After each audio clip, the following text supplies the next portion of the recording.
un evento que se define como Major. Un Major es un torneo licenciado por Blizzard para jugadores del máximo nivel. Tú coges a los jugadores en función de sus resultados, en función de su impacto en las redes sociales, en los streamings, su influencia en la comunidad, y se les invita a participar en un torneo en el que el premio son 25.200 euros.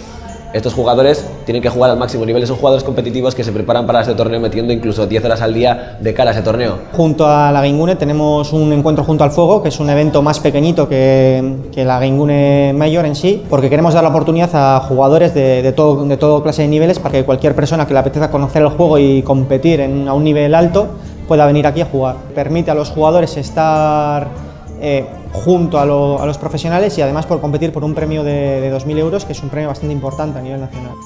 Game nace ya hace 14 años, tiene 17 ediciones y nace con un espíritu para ser un evento de fama y posicionamiento internacional.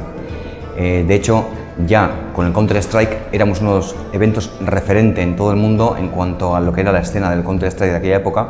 Durante estos últimos 4 años, sobre todo, con el juego de Hearthstone, de Blizzard, poco a poco nos hemos posicionado nuevamente como un evento muy importante en la escena de Hearthstone. Hemos conseguido que, aparte de llenar lo que sería tanto Cursal, Tabacalera, Guggenheim o Euskalduna, también llenar internet, ¿no? Es decir, conseguir más de 400.000 viewers el año pasado, espectadores, y este año, visto un poco cómo van las cifras, esperamos superar la barrera de los 500.000 espectadores dentro de internet.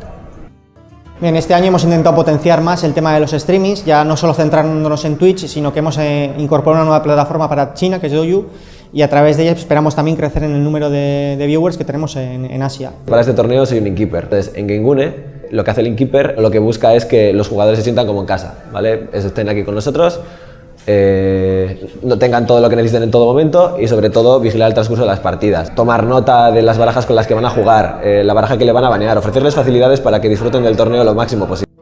Una de las pruebas de que Game es un evento a día de hoy referente en el mundo internacional es que los jugadores a los que invitamos son los mejores jugadores del mundo en este momento en el Hearthstone, y la gran mayoría de ellos accede a venir a esta cita anual. La mayoría de los jugadores son de fuera de España. Tienes franceses, tienes belgas, tienes incluso gente que viene desde Kazajistán. Jugadores como de la talla de Firebat, que en 2015 pues era el mejor del mundo y vino al torneo, estuvo invitado y vino a competir. Y luego, por ejemplo, el año pasado, Pavel, que era el mejor del mundo por aquel entonces, y vino también a competir. Es decir, les tratamos bien aquí, se marchan contentos y luego solo tienen palabras agradables para nosotros.